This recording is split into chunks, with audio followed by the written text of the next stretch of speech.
पुरस्कार उसी को देना चाहिए जो उसके लायक है।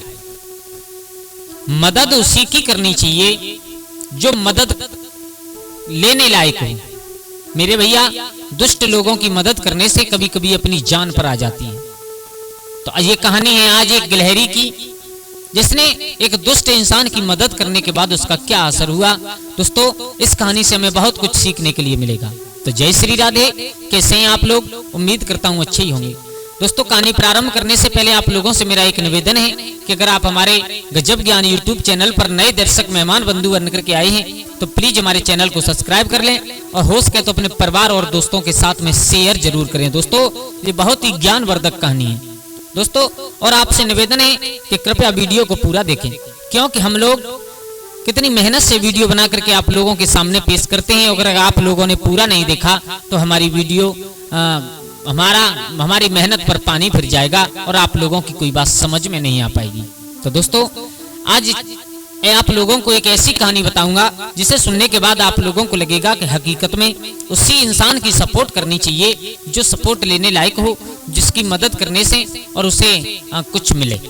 अन्यथा बेवकूफ लोगों की और दुष्ट लोगों की मदद करने के बाद खुद वो हमारे ऊपर ही, हमारी जिंदगी के ऊपर ही नाचने लगते हैं। तो दोस्तों, आ जाओ आप लोगों का ज्यादा समय बर्बाद ना करते हुए गौर करते हैं कहानी की तरफ। कि एक जंगल में और एक बरगद का पेड़ था, उस पर बहुत सारे पक्षी रहा करते थे। उस पर एक गिलहरी का जोड़ा और रहा करता था। बहुत सुंदर वातावरण, शुद्ध वातावरण था उस जगह पर। मेरे भैया, बड़े हर्ष उल्लास के साथ में सभी एक परिवारनुमा और समाज बना करके रहा करते थे, वो गिलहरी और सभी पक्षी। दोस्तों, एक दिन क्या हुआ, ऐसा मानो कि किसी की नजर लग गई उनके उस परिवारवाद को। दोस्तों, उसी पेड़ पर एक कहीं से जंगली बिल्ली आकर के और उन गिलहरी के जोड़ा का पीछा करने लगी। अब तो गिलहरी बहुत डर गई, कांपने लगी डर से, इधर उधर डालियों पर अपनी जान बचाने के लिए दौड़ रही है, लेकिन वो जंगली बिल्ली उनके पीछे कूद रही है, बार बार उनको पकड़ने की कोशिश कर रही है। कभी इस डाली पर कभी उस डाली पर, पूरे पेड़ पर गिलहरी घूम करके आई, लेकिन उन्हें कहीं पर छुपने के लिए कोई स्थान नहीं मिला। आगे आगे गिलहरी दौड़ रही है, पीछे पीछे वो जंगली बिल्ली उनका पीछा कर रही है। लेकिन अकस्मात हुआ क्या, एकदम उस बिल्ली ने छलांग लगाई गिलहरी को पकड़ने के लिए। एक डाली से दूसरी डाली पर कूदी तो हुआ क्या कि दो डालियों के बीच में आज वो बिल्ली फंस गई। दोनों डालियों के बीच में वो बिल्ली फंस गई, उसकी गर्दन फंस गई और लटक गई बुरी तरीका से। अब जाकर के कहीं थोड़ी सी उन गिलहरी के जोड़ा को राहत की सांस मिली। अब बिल्ली चिल्ला रही है, मेरी मदद करो, मुझे कोई बचाओ, मुझे कोई बचाओ। तो उसमें जो गिलहरी थी मादा, उसको थोड़ी सी रहम आ गया, थोड़ी सी दया आ गई। उसने अपने पति गिलहरा से कहा, पिया देखो ये हमारे घर पर है और इसकी जान जा रही है और हमारा ये धर्म बनता है कि हम इसकी रक्षा करें। गिलहरा ने कहा, बोले पागल है तू बिल्कुल है, अभी तो जान बचाने के लिए उधर उधर कूद रही थी, अगर ये तुम्हें पकड़ लेती या मुझे पकड़ लेती, पकड़ करके मार देती, खा जाती, तब कौन किसकी मदद करता। बोले पागल हो तुम बिल्कुल है, दुष्ट लोगों की कभी मदद नहीं करनी चाहिए। वो गिलहरी लेकिन मानने के लिए तैयार नहीं है। पिया, अगर तुम नहीं जा रहे हो तो हमें बताओ और हम जाकर के इसकी मदद करें। गिलहरा ने कहा, बोले बिल्कुल पागल है तू, ज्यादा चतुर बन रही है, वैसे तो कुछ नहीं जानती है, तू बिल्कुल पागल है। अगर इसकी तू मदद कर देगी तो मुझे मालूम है ये तुझको ही मार डालेगी। ये जंगली बिल्ली इतनी खतरनाक है, इतनी दुष्ट है कि ये तुझे ही मार करके खा जाएगी। बोले पिया, जो होगा वो सब बाद में देखा जाएगा, अगर आप कहो तो मैं इसकी मदद करूं। गिलहरा कहने लगा, सुन, आज तू जो मूर्खतापूर्ण कार्य करने जा रही है, ये मूर्खता बस अपनी बुद्धि से बिल्कुल जोर नहीं दे रही, बुद्धि से सोच नहीं रही है। ऐसा ही एक बार और हुआ था। क्या हुआ था सुन, आज मैं तुझे बता रहा हूं कि किसी जंगल में और एक वृक्ष के नीचे, अशोक का वृक्ष था, उसके नीचे बैठ करके एक संत तपस्या करते थे। इतनी बड़ी तपस्या की उन्होंने, इतनी बड़ी तपस्या की कि उन्हें बहुत सारी और सिद्धियां प्राप्त हो गईं। उन्हें एक ऐसी सिद्धि भी मिली कि वो एक दूसरे का रूप बदल देते थे। तो एक दिन संत अपनी कठोर समाधि में बैठे हुए थे, उसी समय दौड़ता हुआ कहीं से और एक चूहा आ गया। वो चूहा डर के मारे कांप रहा था, थर थर कांप रहा था, भयबस, और उसने चिल्ला करके कहा, बाबा जी मुझे बचाओ, बाबा जी मेरी रक्षा करो, महात्मा जी मेरे प्राण बचाओ।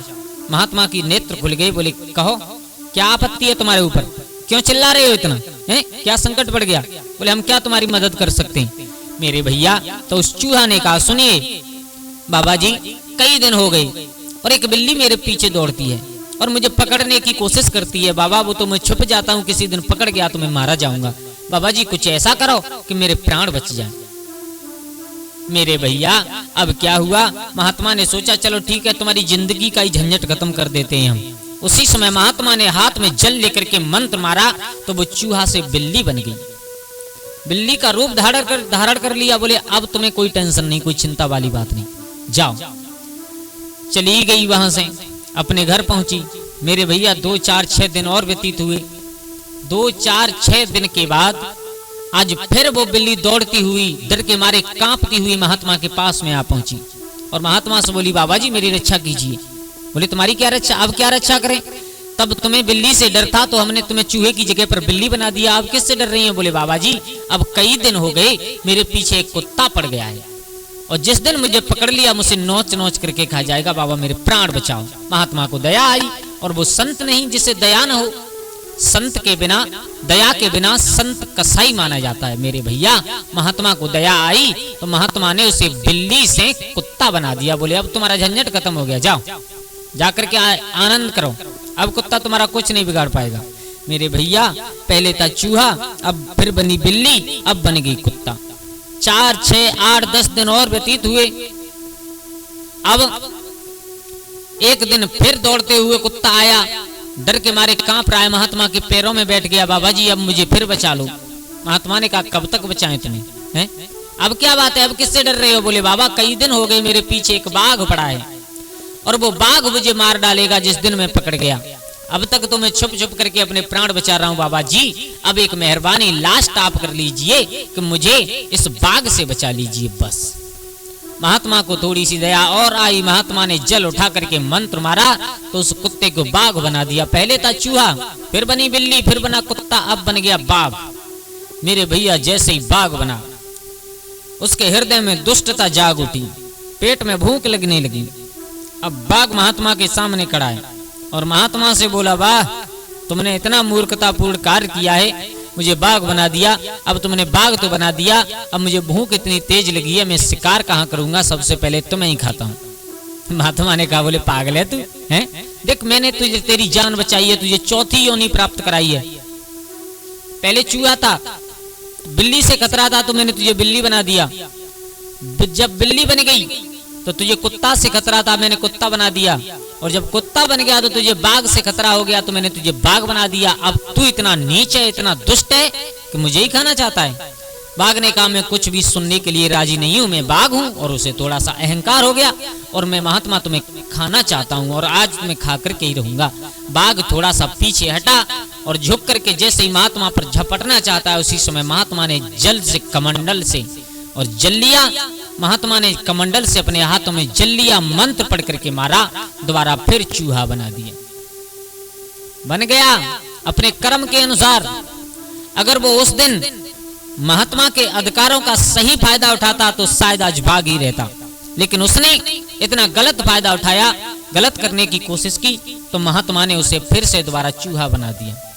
तो वो गिलहरा समझा रहा है, गिलहरी सुनिए वो तो संत थे जिनके पास इतनी ताकत थी कि उन्होंने अपने प्राण बचा लिए, लेकिन तुम एक गिलहरी हो, अगर तुमने मेरी बात नहीं मानी तो तुम बेशक मारी जाओ, मैं कुछ कर नहीं पाऊंगा। फिर बोले पिया चाहे मारी जाऊं चाहे कुछ हो, लेकिन अब मेरा धर्म बनता है कि मैं इस बिल्ली को बचाऊं। जो बिल्ली लटकी हुई थी मेरे भैया, पतली पतली 2 डालियों के बीच में फंसी हुई थी, तो उस गिलहरी ने अपने तेज दांतों से जाकर के उनमें से एक डाली काट दी और वो जैसे ही बिल्ली बची पकड़ करके उस गिलहरी को ही खा गई। तो दोस्तों इस कहानी से हमें केवल यही सीख मिलती है कि अधिकार उसे ही देना चाहिए जो उसके लायक हो, मदद उसकी ही करनी चाहिए जो मदद लेने लायक हो। दुष्ट इंसान की, नीच इंसान की कभी भी मदद नहीं करनी चाहिए। और अगर हम दुष्ट इंसान की मदद करते हैं, उसे बचाते हैं, तो किसी दिन वो हमारे ही सर पर खतरा बन करके मंडराता है। तो दोस्तों कैसी लगी आप लोगों को हमारी ये कहानी? अगर अच्छी लगी हो तो प्लीज हमारे चैनल गजब ज्ञान यूट्यूब चैनल को सब्सक्राइब कर लीजिएगा और हो सके तो अपने परिवार और दोस्तों के साथ में शेयर जरूर करें। दोस्तों आज के लिए बस इतना ही, कल फिर मिलते हैं किसी एक नई कहानी, एक नई चर्चा के साथ। तब तक के लिए सभी लोग आनंदित रहिए, खुश रहिए। जय श्री राधे, जय श्री राम।